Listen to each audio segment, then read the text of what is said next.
সাথে সাথে চট্টগ্রামে বেড়েছে নিউমোনিয়া, ডায়রিয়া সহ শীতজনিত রোগের প্রকোপ। বিশেষ করে শিশুরা আক্রান্ত হচ্ছে আশঙ্কাজনক হারে।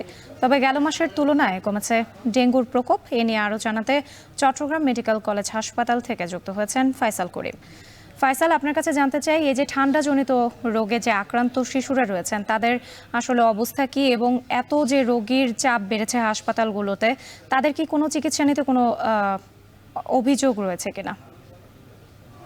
রাত্রি আমরা যেটা দেখছি যে শিশু ওয়ার্ডগুলোতে গত নভেম্বরের শেষ দিক থেকে যে রোগীরা আসছে তাদের অধিকাংশই নিউমোনিয়া, ডায়রিয়া এবং জ্বর, সর্দি, কাশির মতো যেই লক্ষণগুলো আছে সেগুলো নিয়ে ভর্তি হচ্ছে। এবং এখনও আমরা দেখছি একই চিত্র, অর্থাৎ নভেম্বরের শেষ দিকে যেই প্রবণতাটা ছিল যে প্রতিদিন দিনে 70 থেকে 80 জন রোগী ভর্তি হচ্ছিল, এবং এখনও কিন্তু আমরা দেখেছি সেই একই অবস্থা। অর্থাৎ এখানে ডিসেম্বরের এই শুরুর দিকে, অর্থাৎ প্রথম সপ্তাহের পরেও আমরা দেখছি যে প্রতিদিন 70 থেকে 80 রোগী ভর্তি হচ্ছে, এবং চিকিৎসকরা জানিয়েছেন যে যাদের অধিকাংশই আসলে নিউমোনিয়ার মতো রোগে আক্রান্ত হচ্ছে। এবং এই সময় আসলে যেহেতু ডেঙ্গুর প্রকোপটাও এখনও রয়ে গেছে, সেহেতু এটি কিছু কিছু অভিভাবক বা স্বজনের জন্য কিছুটা বিভ্রান্তিকর হতে পারে।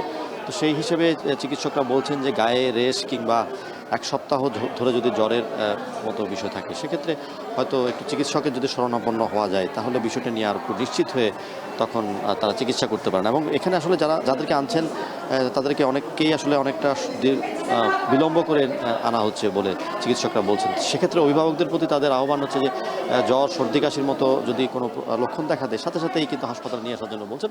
এবং হাসপাতাল কর্তৃপক্ষ থেকে যে ব্যবস্থাগুলো আমরা দেখেছি যে আসলে এখানে পর্যাপ্ত নার্স কিংবা ওষুধের ব্যবস্থা তারা রেখেছেন বলে দাবি করা হচ্ছে। তবে হাসপাতালের যে করিডোরগুলো আছে সেখানে কিন্তু আমরা প্রচুর রোগী বা স্বজনদের অভিযোগও পাচ্ছি ব্যাপক হারে। এবং ডেঙ্গুর যে অবস্থা, আসলে ডেঙ্গুটা আমরা দেখেছি যে এই মাসের শুরু থেকে কিছুটা কমতে শুরু করেছে। গত মাসের তুলনায় এই মাসে অনেকটাই কমেছে, এবং এখন পর্যন্ত আসলে ডেঙ্গুতে চট্টগ্রামে ডিসেম্বর মাসে মারা গেছে মাত্র 2 জন।